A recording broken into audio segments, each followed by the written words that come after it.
Data nshuti z'umusaraba, ikaze nanone muri uyu mwanya mwiza wo kugira ngo dusangire ijambo ry'Imana. Mana Data wa twese uri mu ijuru, se umwami wacu Yesu Kristo, izina ryawe ndishyize hejuru. Muri uyu mwanya reka umucyo wawe ukomeze utuvire, twe kugenda mu mwijima. Reka ijambo ryawe rikomeze ritubere umucyo, tutaba mu mwijima Uwiteka. Twagure kandi udukomeze mu bugingo, ni mu izina ry'umucunguzi wacu Yesu Kristo nsenze, amen. Bene Data bakundwa, inshuti z'umusaraba, nongeye kunezezwa n'uyu mwanya wo gusangira ijambo ry'Imana, kandi nongeye kubaha ikaze. Kuri uyu munsi wa none ndifuza ko tuganira ku mumaro w'urupfu rwa Yesu Kristo ku mukristo. Umumaro w'urupfu rwa Yesu Kristo ku mukristo, Imana idufashe cyane. Ni koko bakristo bene Data, muri iyi minsi turi mu bihe by'umwihariko nk'abakristo. Turi gutekereza cyane ku rupfu, kuzuka no gusubira mu ijuru by'umwami wacu Yesu Kristo. Ariko rero, kubera isengero zisa n'izifunze, ntibyoroshye kuri twese kwibuka ko turi mu bihe bya Pasika. Dore ko abantu benshi bari kwibaza iby'iki cyago kiri kuzengereza isi yose. Kubera urupfu ruri kugenda rurushaho kutwegera, benshi niko bumva urwo rupfu mu buryo butandukanye. Abatari abakristo, bamwe twita ba nta byiringiro, bikomeza bavuga ngo nta kundi byagenda. Abandi muri bo ntago barwambaye kubera ubwoba. Nyamara rero, no mu bakristo natwe harimo ibitekerezo bitandukanye.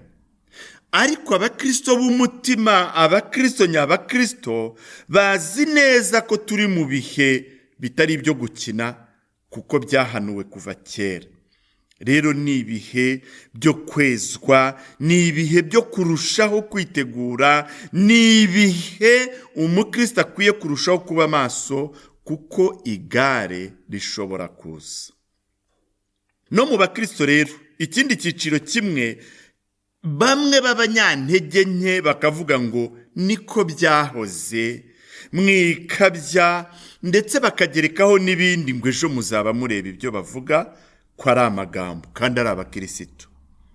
Ariko jye ndagira ngo nongere nkwibutse kandi nongere nguhamirize yuko hamwe n'umwuka w'Imana ibi bihe ntibisanzwe. Ni ibihe umukristo akwiye kurushirizaho kuba maso, kandi mbisubiremo, buri mukristo nabere maso ubugingo bwe. Imana idufashe cyane. Ntawe uzajyanwa mu ijuru ku ngufu, ahubwo buri muntu azajyanwa no kwizera kwe. Imana idufashe. Uwera narushirizaho gushaka kwezwa, n'uwanduye nashakishe kwandura, kuko buri wese azahemberwa imirimo ye. Nta n'umwe uzabura ingororano. Imana idufashe cyane. Nubwo ijambo ry'Imana ritubwira ngo uwezwa narushirizeho kwezwa, uwanduye akomeze yandure, turasabwa kandi turashishikarizwa kwezwa. Imana itugirire neza. Rero nubwo impfu ari nyinshi kandi amarira ni menshi, uyu munsi ndifuza kubabwira urupfu rutandukanye n'izindi. Kuko urwo rupfu iyo turwibutse ntago tugira kwiheba, ahubwo iyo turwibutse twongera kunezererwa ibyiringiro tubonera muri rwo. Imana ishimwe cyane. Urupfu rw'umwami wacu Yesu Kristo. Ndifuza kubabwira impamvu urupfu rwe rudasanzwe. Yapfiriye ibyaha byacu, ni ukuvuga ko gupfa kwe kwatumye dukira, dukurwaho iteka ryaterwaga n'ibyaha byacu. Urupfu rwa Yesu Kristo rudukiza ibyaha. Ijambo ry'Imana riduhamiriza ko hari n'abantu bazutse. Ariko kuzuka kwa Yesu Kristo nako si ukuzuka gusanzwe, kuko kuzuka kwe niko kuduhesha ubugingo bw'iteka. Iyo Yesu Kristo adupfira kubera ibyaha byacu, ni koko twari kuba dukuweho urubanza rw'ibyaha. Ariko iyo atazuka nta bugingo twari kubona. Niyo mpamvu gupfa kwe yapfiriye ibyaha byacu, kuzuka kwe kuduha ibyiringiro by'ubugingo. Ariko hari n'ikindi. Rero bakristo bene data, nitwongere tunezererwe cyane kuzuka kwe, kuko niko tuboneramo ubugingo bw'iteka. Gusubira mu ijuru kwe rero nakwe kurimo irindi banga ryacu abamwizeye. Kuko uko atazukiye kuba muri iyi si, niko natwe abafite ibyiringiro muri we nyuma y'urupfu tutazazukira kuba muri iyi si.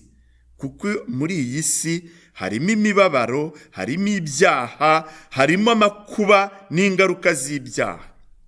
Natwe nituzuka tuzazukira kubana nawe mu bwami bw'Imana bwera, kandi ubwami bw'iteka ryose. Imana ihabwa icyubahiro.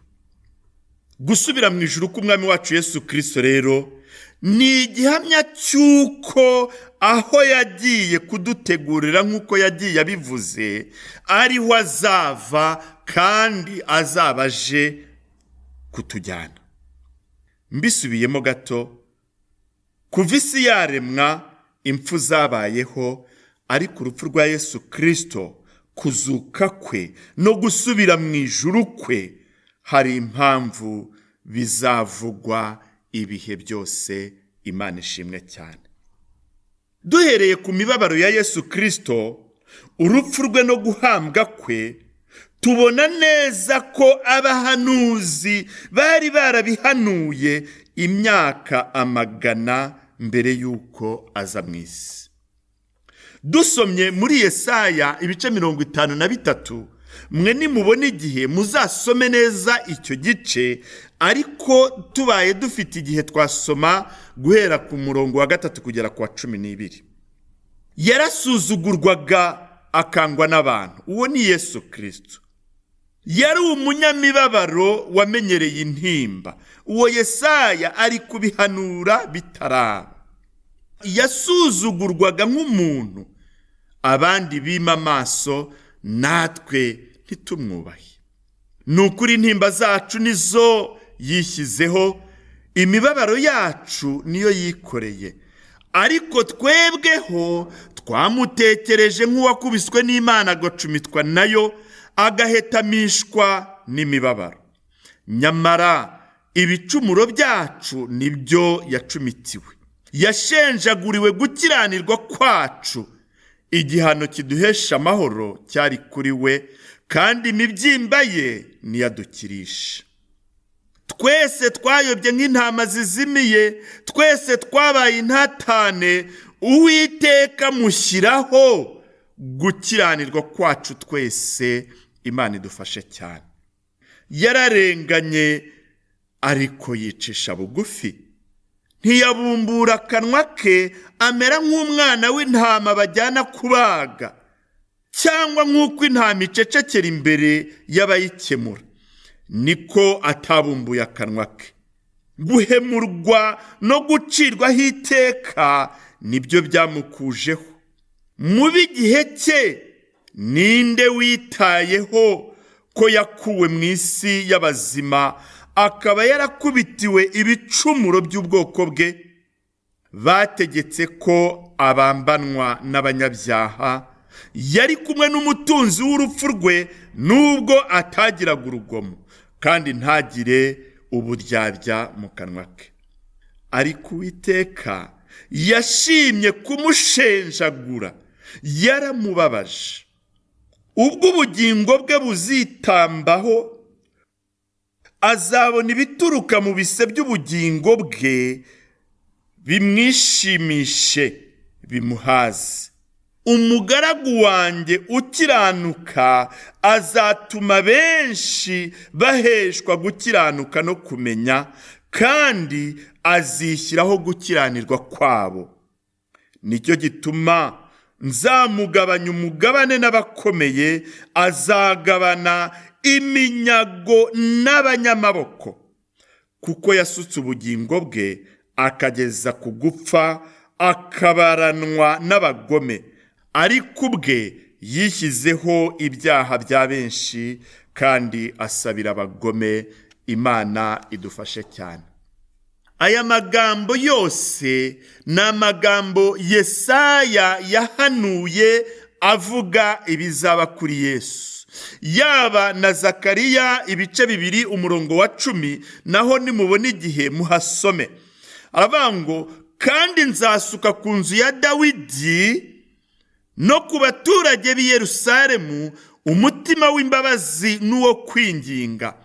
Bazitegereza jyewe uwo bacumise, bazamuborogera nk'uko umuntu aborogera umwana we w'ikinege, bazamuririra bashavure nk'uko umuntu agirira umwana we w'imfura ishavu. Imana idufashe cyane.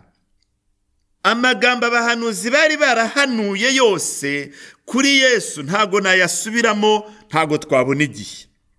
Ariko icyo ngambiriye ni ukubabwira yuko gahunda y'Imana yari yarayiteguye, ndetse igera n'aho iyimenyesha umwana w'umuntu itaraba. Imana idufashe cyane. Nkunda Dawidi ari kuririmba, kuko ntiyaririmbaga nk'abandi basanzwe. Muri iyi minsi twumva abantu baririmba ibintu bitarimo iby'umwuka, ariko Dawidi yaririmbaga ayobowe n'umwuka. Ageze muri Zaburi ya 22 nawe ahishurirwa ibya Yesu.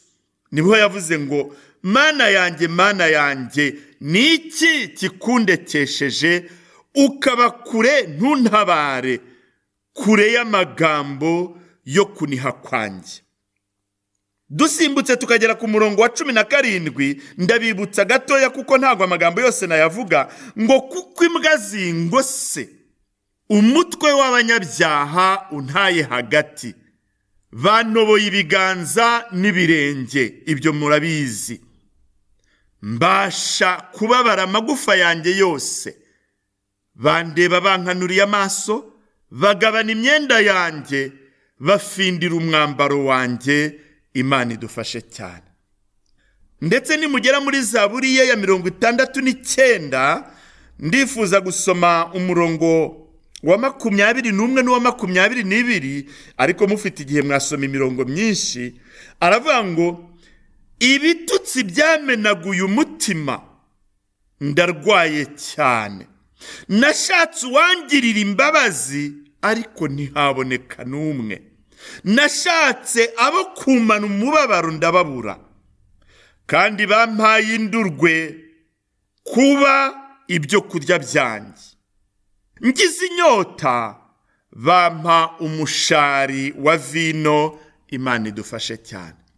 Aya magambo yose nyasomeye kubibutsa ko ni ya magambo yagiye ava mu kanwa ka Yesu, cyangwa se byagiye bikorerwa Yesu muri cya gihe cy'imibabaro, muri cya gihe yanyuzemo cyo gucungura itorero. Imana idufashe cyane.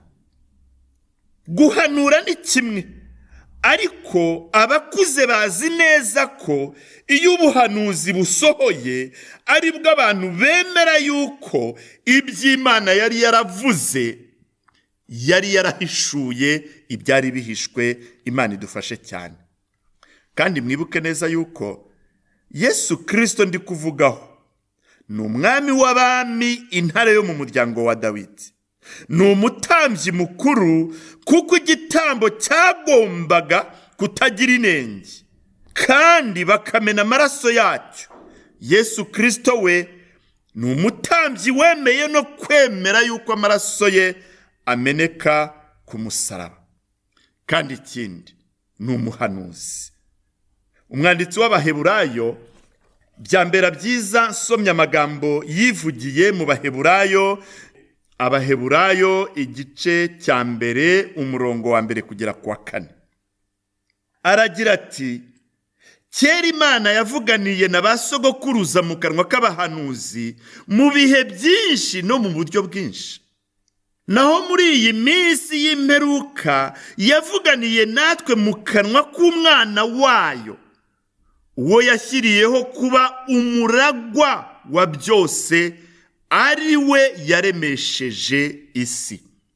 Uwo kuko ari ukurabagirana kw'ibyiza byayo n'ishusho ya kamere yayo, kandi akaba ari we uramiza byose ijambo ry'imbaraga ze. Amaze kweza no gukuraho ibyaha byacu, yicara iburyo bwikomeye cyane yo mu ijuru. Amaze kurusha abamarayika icyubahiro, nk'uko izina yarazwe riruta ayabo. Imana idufashe cyane. Bene data bakundwa rero, Yesu Kristo ubwe yaje muri iyi si azi ko azapfa urupfu rubi, azira ibyaha byanjye, azira ibyaha byacu. Niyo mpamvu na Yohana umwe mu ntumwa ahamanya n'umwuka mu bice 3 umurongo wa 14 n'uwa 15 yagize ati: kandi nk'uko Mose yamanitse inzoka mu butayu, niko umwana w'umuntu akwiriye kumanikwa, kugira ngo umwizera wese abone guhabwa ubugingo buhoraho. Amen. Kugira ngo umwizera wese abone guhabwa ubugingo buhoraho. Imana idufashe cyane.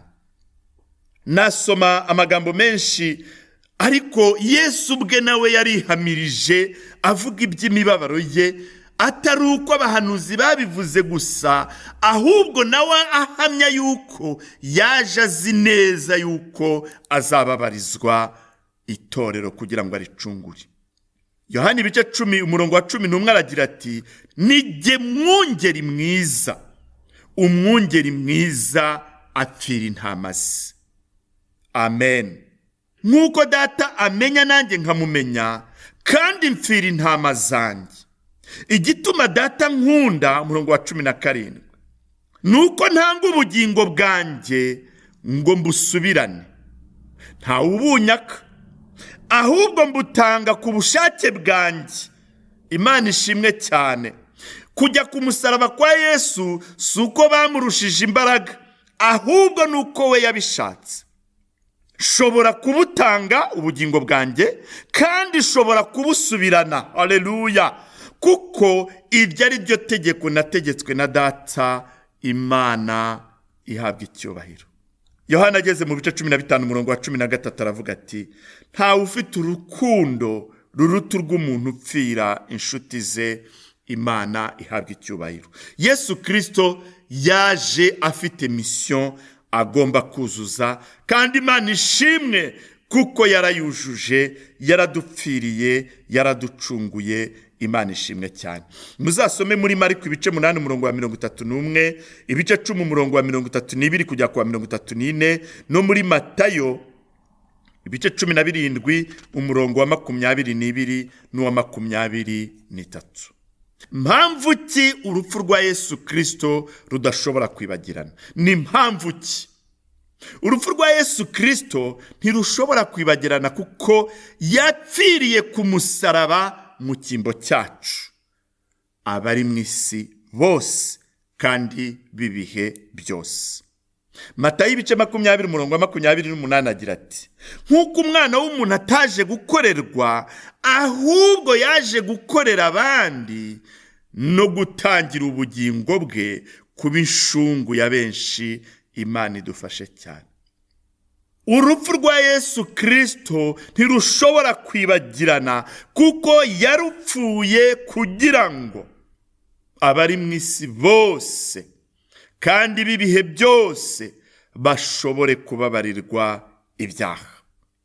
Mu Baroma ibice 5 umurongo wa 5 kugera ku wa 8 yaravuze ngo, Paulo yandikira Abaroma ngo, tukiri abanyantege nke, mu gihe gikwiriye Kristo yapfiriye abanyabyaha.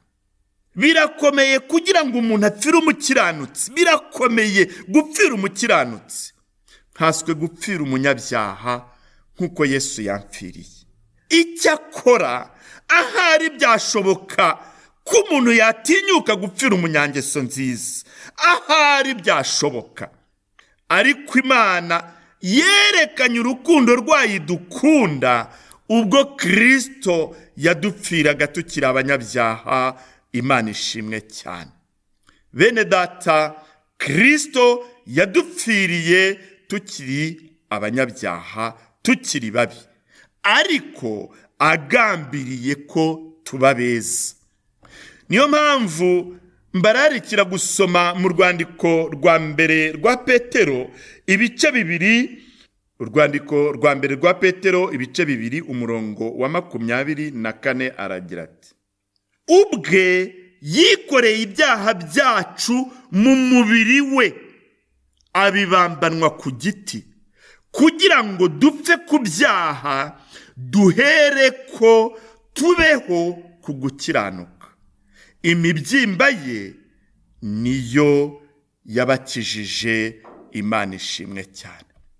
Muzasome mu Bakorinto ba kabiri ibice 5 umurongo wa 9 kugeza ku wa 21. Urupfu rwa Yesu Kristo icya kabiri ntirushobora kwibagirana, kuko Yesu Kristo yitanze ubwe rimwe rukumbi. Niwe gitambo gitunganye imbere y'Imana Data wa twese, sacrifice parfait. Bene data, nta hitamo ry'ibitambo rihari, nta bindi bitambo ushobora guhitamo. Igitambo ni kimwe rukumbi, igitambo cya Yesu Kristo, kandi nta nenge ngo ahari kizasubirwamo. Oya, ntago gishobora gusubirwamo kuko nta nenge yakibonetsemo. Niyo mpamvu Imana yacyemeye. Kandi ikindi nongereho, nta nenge cyabonetsemo kuko ni Imana ubwayo yari yagiteguye. Kandi tubizi neza yuko Imana yitanze ubwayo. Umwanditsi w'Abaheburayo mu bice 9 umurongo wa 11 kugeza ku wa 17. Mujye mwihangana dusoma amagambo menshi. Mushobora no kuza gusoma guhera ku wa 26 kujya ku wa 28, no mu bice 10 umurongo wa 10 kugera ku wa 18. Aravuga ngo ariko Kristo amaze kuza, ahinduka umutambyi mukuru w'ibyiza bizaza, anyura mu ihema rirusha rya rindi gukomera no gutungana rwose, ritaremwe n'intoki. Ibyo ni ukuvuga ngo ritari iryo mu byaremwe ibingibi. Kandi ntiyinjijwe ahera cyane n'amaraso y'ihene cyangwa ay'ibimasa, ahubwo yahinjijwe rimwe n'amaraso ye, amaze kutubonera gucungurwa kw'iteka. None ubwo amaraso y'ihene n'ay'amapfizi n'ivu ry'inka yiriza, iyo biminjiriwe kubahumanye ko byeza umubiri ugahumanuka, nkaswa amaraso ya Kristo witambiye Imana atagira inenge kubw'umwuka w'iteka, ntazarushaho guhumanura imitima yanyu, akayezaho imirimo ipfuye, kugira ngo mubone uko mukorera Imana ihoraho. Kubw'ibyo nicyo gituma aba umuhuza w'isezerano rishya, kugira ngo abahamagawe bahabwe ibiragwa bidashira byasezeranijwe. Ubwo habayeho uwapfiriye gucungura abacumuye bagitegekwa n'isezerano rya mbere. Ku murongo wa 26. Kuko iyo biba bityo, aba yarakwiriye kubabazwa kenshi uhereye ku kuremwa kw'isi.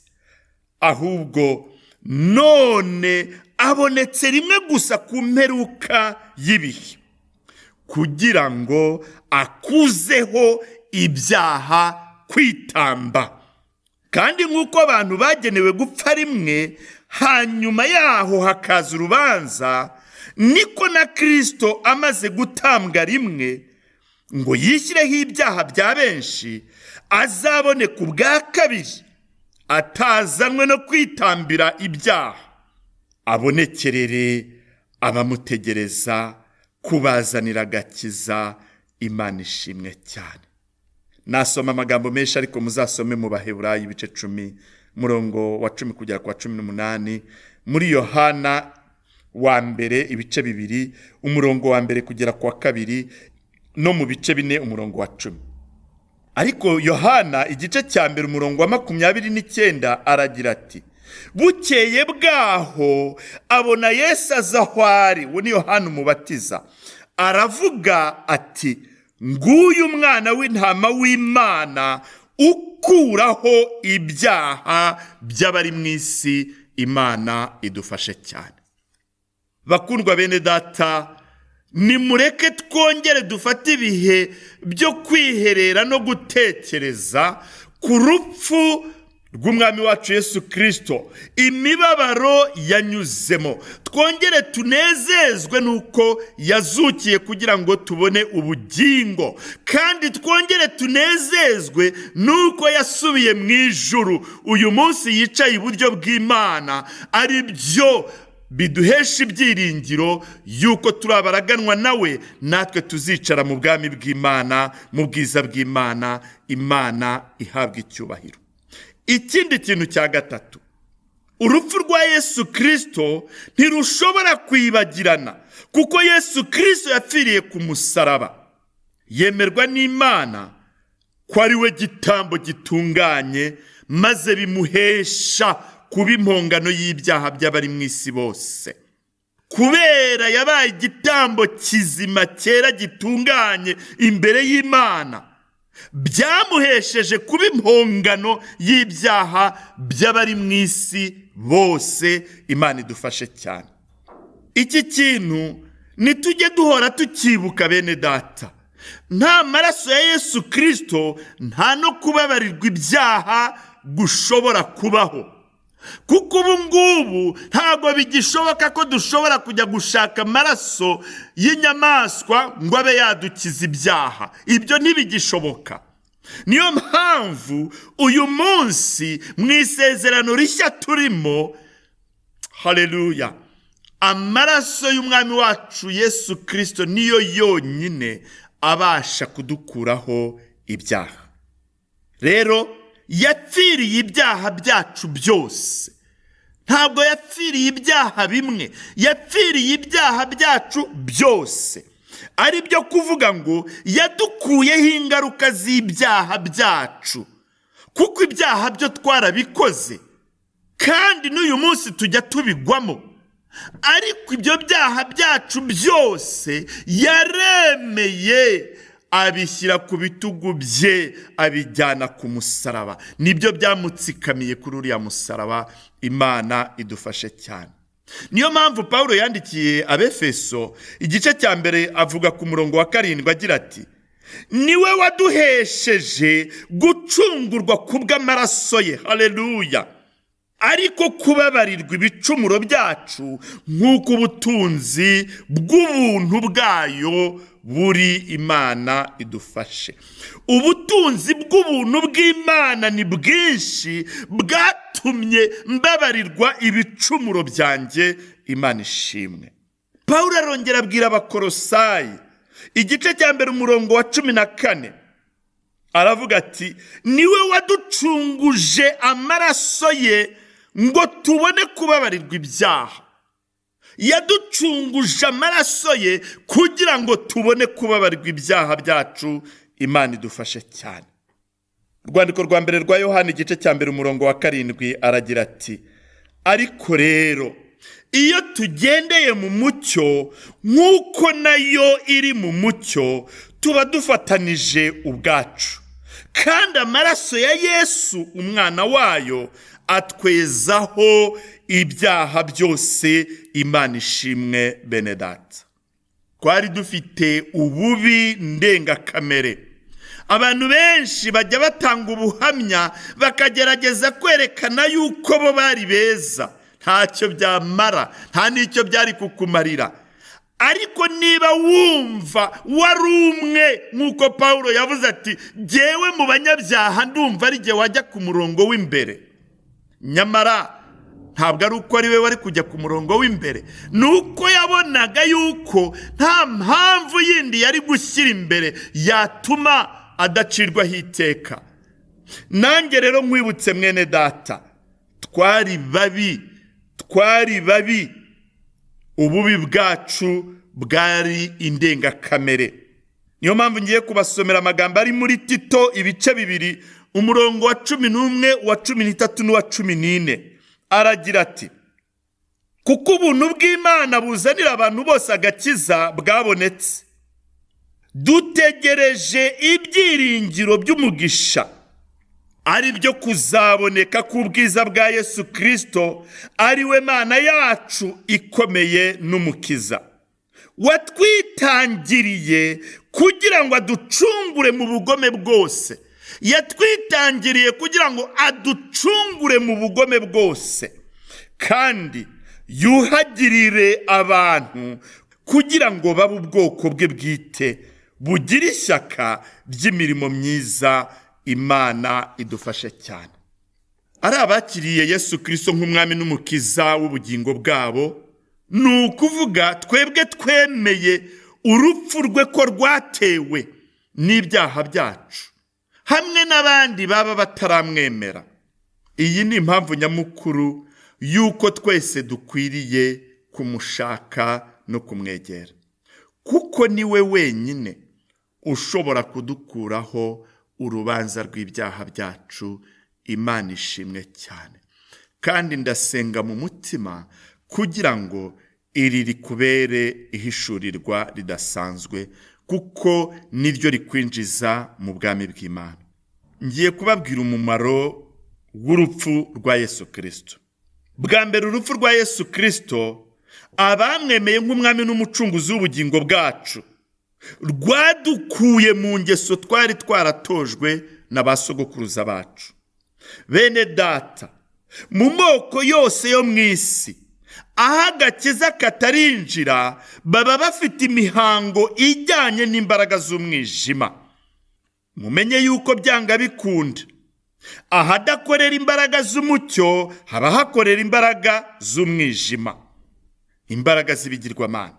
Cya gihe tutarakira Yesu Kristo, hari imirage mibi twari twaravanye kuri ba sogokuruza bacu, nko kuraguza, guterekera, kubandwa, gushaka imbaraga zo mu gipagani zo kuturinda cyangwa kurinda ibyacu.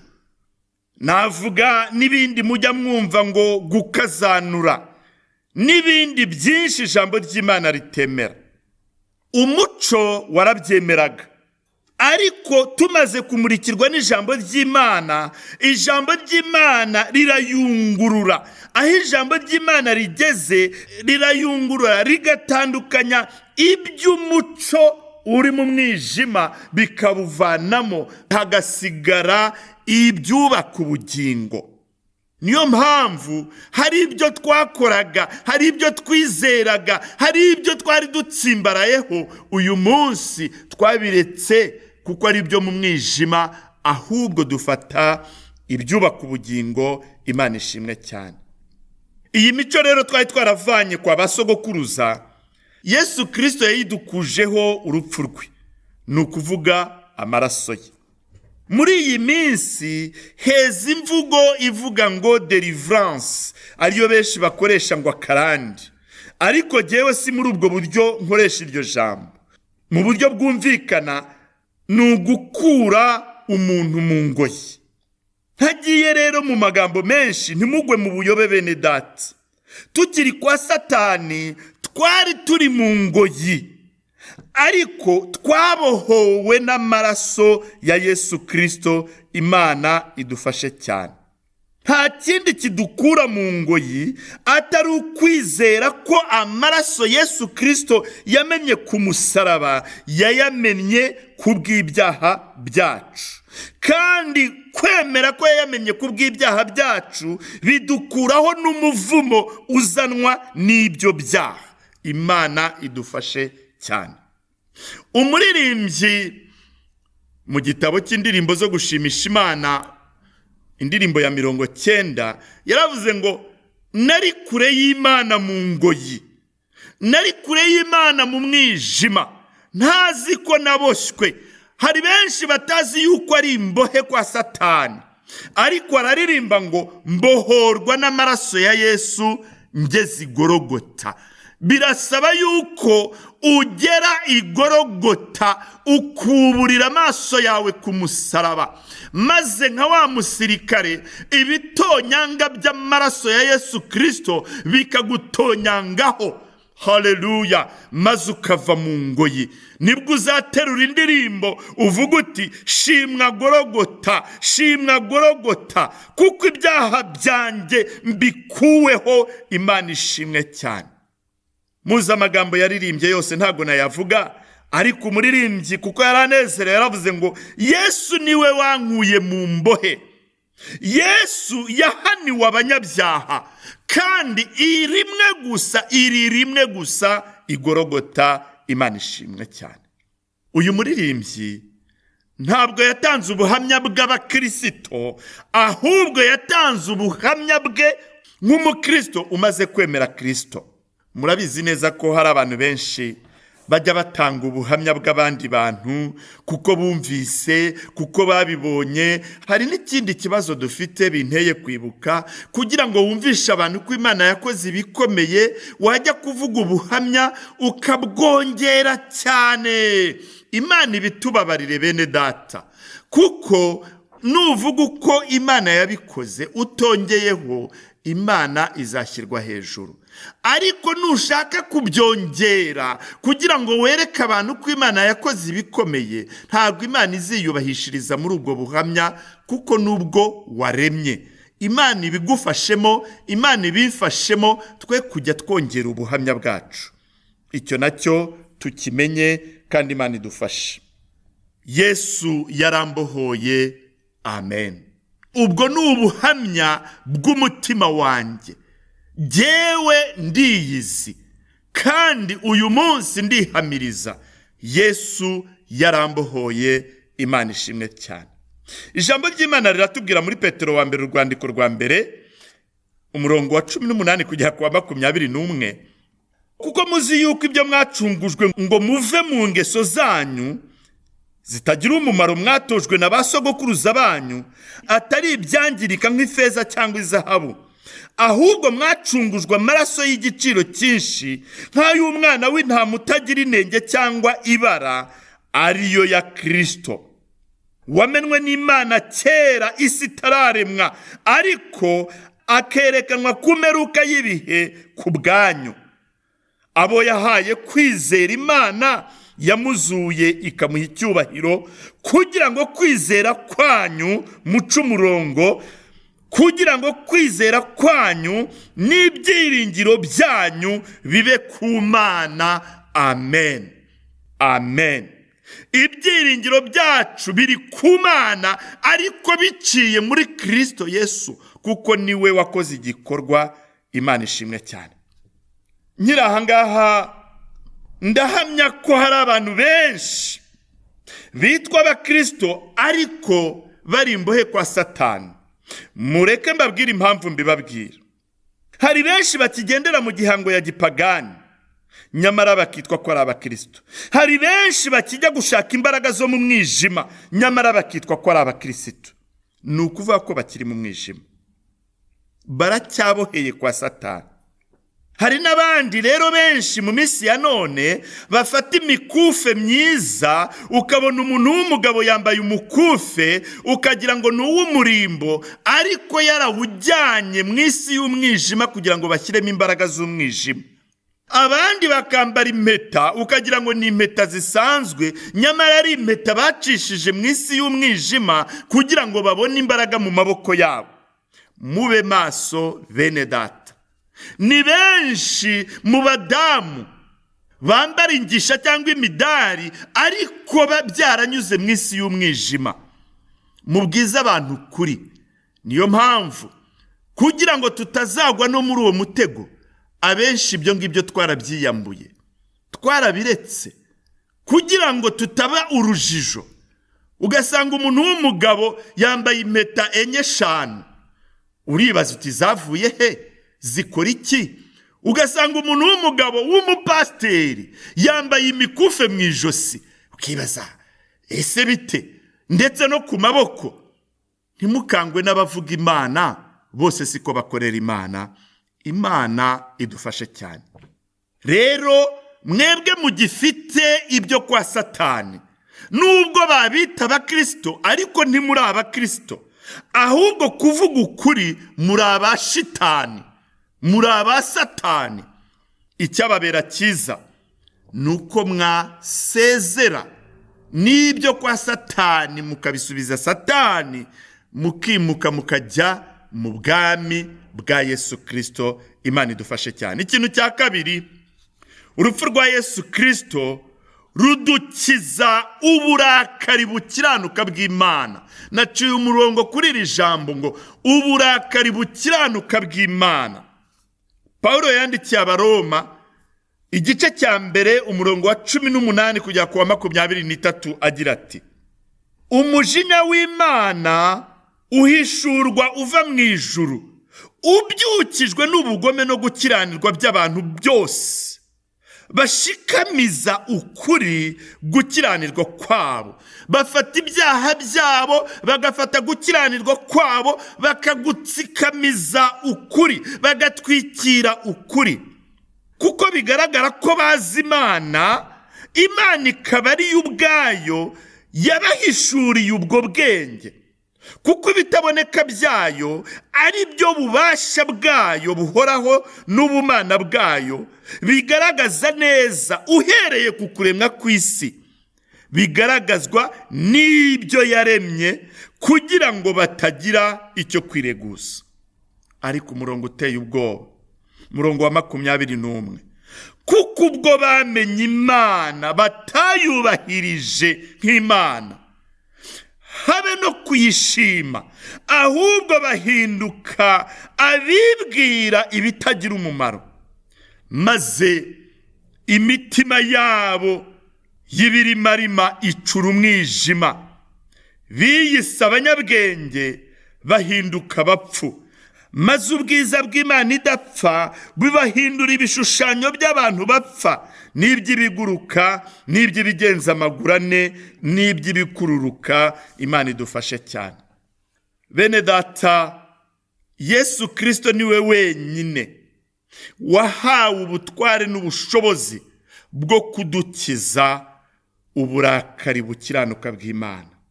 Atari iyo mpamvu uburakari bukiranuka bw'Imana bwari kudutsembaho kubera ibyaha, ariko Imana ishimwe.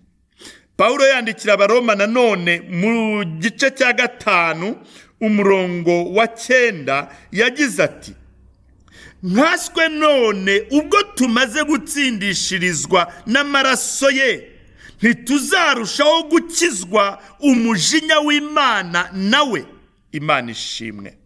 Kandi Yohana aragira ati, ibice 3 umurongo wa 36, Yohana ibice 3 umurongo wa 36 aragira ati, uwizera uwo mwana aba abonye ubugingo buhoraho, ariko utumvira uwo mwana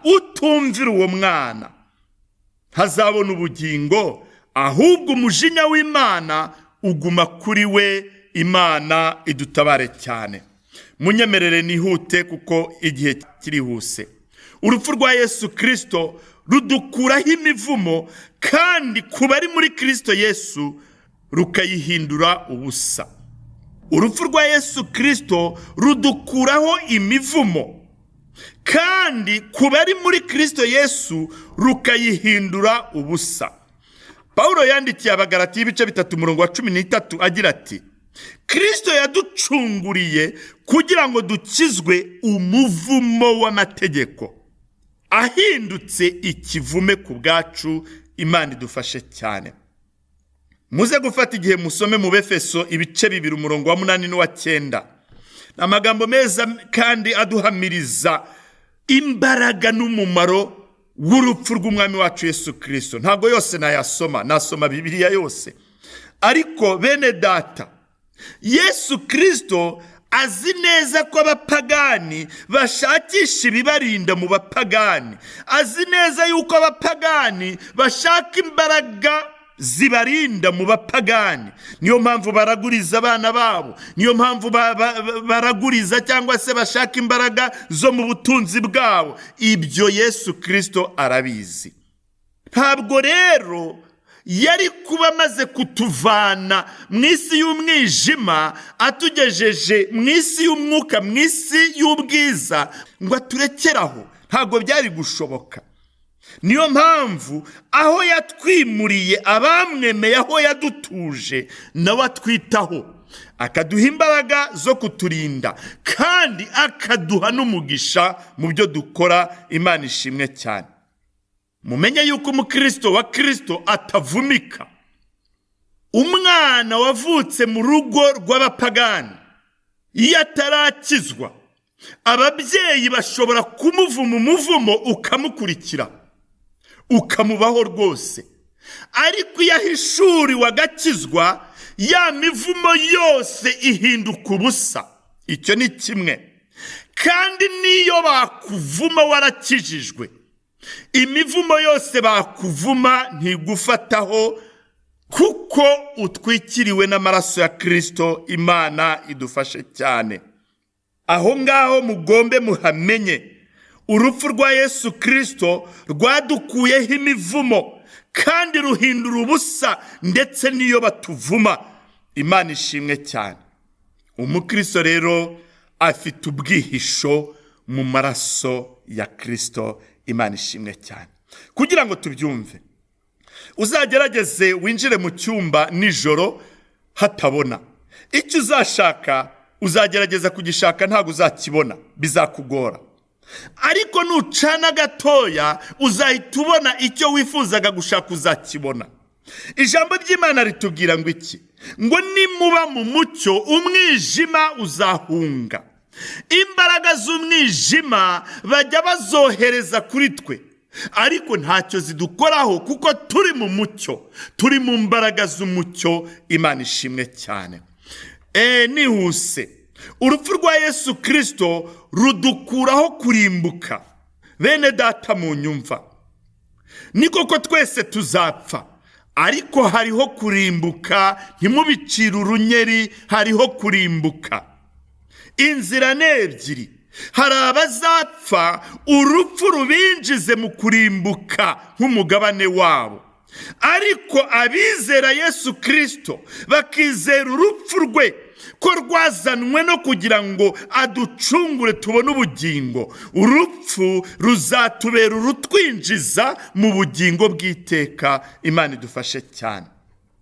Dawidi yaravuze muri Zaburi 103 umurongo wa 3 n'uwa 4 ngo niwe ubabarira ibyo wakiraniwe byose, agakiza indwara zawe zose, agacungura ubugingo. Ririya jambo muryumve, agacungura ubugingo bwawe ngo butajya muri rwa rwobo, akakwambika imbabazi no kugirirwa neza nk'ikamba. Imana idufashe cyane. Ubugingo iyo bugiye mu rwobo ni ukuvuga kurimbuka. Abatizera Yesu Kristo nk'umwami n'umukiza, umucunguzi w'ubugingo bwabo, iyo bapfuye ubugingo bwabo, kuko nta byiringiro buba bufite, buhita nabwo bujya kurimbuka. Imana idutabare. Muzasome muri Yohana ibice 5 umurongo wa 24, kandi mwibuka na Bibiliya ntoya muri Yohana ibice 3 umurongo wa 16. Kuko Imana yakunze abari mu isi cyane, byatumye itanga umwana wayo w'ikinege, kugira ngo umwizera wese atarimbuka, ahubwo ahabwe ubugingo buhoraho. Imana ishimwe cyane. Urupfu rwa Yesu Kristo rudukiza imbaraga z'umwijima n'ubwoba bw'urupfu. Abakristo mwongere mu byumve, imbaraga z'umwijima zirahari, zirazerera, barazohereza, ndetse n'urupfu rurahari. Ariko abari muri Kristo Yesu, urupfu rwa Yesu Kristo rudukiza imbaraga z'umwijima ndetse n'ubwoba bw'urupfu. Ijambo ry'Imana mu Baheburayo ibice 2 umurongo wa 14 n'uwa 15 haratubwira ngo nuko rero nk'uko abana bahuje umubiri n'amaraso, niko nawe ubwe yahuje ibyo nabo. Yahuje amaraso ye, yahuje umubiri we natwe, kugira ngo urupfu rwe aruhinduze ubusa ufite ubutware bw'urupfu ari we Satani. Abona uko abatura bahoze mu bubata bwo gutinya urupfu mu kubaho kwabo kose. Imana idufashe cyane. Rero nta bwoba bene data, musome mu byahishuriwe Yohana igice cya 1 umurongo wa 18. Niba ari ikintu kitamenyerwa n'urupfu kandi ni ikintu kitifuzwa, ariko kuri twabizera ni irembo ryacu, iyo igihe kigeze ni irembo ryacu ritwinjiza mu murage w'abera. Imana idufashe cyane. Niyo mpamvu muzabona iyo abera batabarutse tubabazwa nuko batuvanwemo, ariko tumenye yuko batazabaho iteka ryose. Nyamara ikitunezeza nuko tuba tuzi neza yuko bimutse bagiye mu munezero w'iteka, kuko hano mu isi turaruhijwe, ariko umugabane wacu aho umwami wacu yagiye kudutegurira ni mu munezero wa data, mu bwami bwa data. Ino si wacu, Imana ishimwe cyane. Ino si wacu, igihe kizagera. Imana idufashe. Urupfu rwa Yesu Kristo nirwo rwonyine rubashisha umuntu uwo ari we wese kwiyunga n'Imana Data. Nta muntu ushobora kwiyunga n'Imana Data atanyuze mu rupfu rw'umwami wacu Yesu Kristo. Ari byo kuvuga ngo kwizera urupfu rw'umwami wacu Yesu Kristo. Muri iyi si hariho abantu bakomeye udashobora kwegera, hari n'ahantu udashobora kwegera, ariko Imana ishimwe kubwo gukiranuka kwayo kubona akagakiza bisaba yuko uwo ari we wese, uriye ukomeye ndetse n'uworoheje, bose baca bugufi bakihana ibyaha. Ntabwo ubutunzi bw'abakomeye bushobora kubaha agakiza, ntabwo imyanya y'abakomeye ishobora kubaha agakiza. Yemwe reka mvuge ngo na papa uri umuyobozi wa Kiliziya Katolika ku isi ntashobora kwinjira mu bwami bw'Imana adaciye bugufi ngo yihane ibyaha. Ibyo ndagira ngo mbemeze kandi mbereke ko urupfu rwa Yesu Kristo ari rwo rwonyine rushobora kuduhuza n'Imana. Bene data rero, Paulo yandikiye Abakorino mu rwandiko rwe rwa 2 ibice 5 umurongo wa 18 n'uwa 19 agira ati: ariko ibyo byose bituruka ku Mana yiyunze natwe ku bwa Kristo, ikaduha umurimo wo kuyunga n'abandi, kuko muri Kristo ari mu Imana yiyungiye n'abari mu isi, ntiyaba ikibabaraho ibicumuro byabo, kandi noneho yatubikije ijambo ry'umwuzuro. Imana ishimwe cyane. Kubera igihe cyihuse, musome mu Baroma ibice 5, musome muri Petero wa mbere ibice 3, musome Abefeso ibice 2, Abakolosayi igice cya 1. Bene data, nubwo muri iyi minsi ya Pasika rero twibuka imibabaro ya Kristo by'akarusho, ariko urupfu, kuzuka no gusubira mu ijuru kwe ni ikintu tugomba guhora twibuka iteka nk'abakristo kuzageza ubwo azagaruka, kuko muri rwo nimo duherwa ibyiringiro byacu bizima kandi biduhesha ubugingo bw'iteka. Haleluya. Bakristo bene data, ndagira ngo mbibiri banga nk'uko Paulo yavuze. Niba umwuka wera adahamanya nawe mu mutima yuko wacunguwe, yuko wababariwe ibyaha, indirimbo waririmba, amagambo meza yo mu ijambo ry'Imana wakwandika, haba ku nkuta z'inzu, haba mu majenda yawe, haba mu myenda ye, uko wabigenza kose ntacyo byahindura mu mutima wawe. Ariko umwuka wera niba guhamiriza, kandi koko warabikoze, kuko umwuka wera ntiyaguhamiriza ibyo utakoze. Niba umwuka wera guhamiriza ko wihamye ibyaha kandi ukababarirwa, umwuka wera akaba guhamiriza yuko uyu munsi uri umugenzi ujya mu ijuru, Imana ishimwe. Ni wowe rero mbwira ngo Pasika nziza, Pasika nziza, Pasika nziza kuko warababariwe, Pasika nziza kuko waracunguwe, ucunguzwa amaraso y'igiciro cyinshi. Imana ishimwe cyane.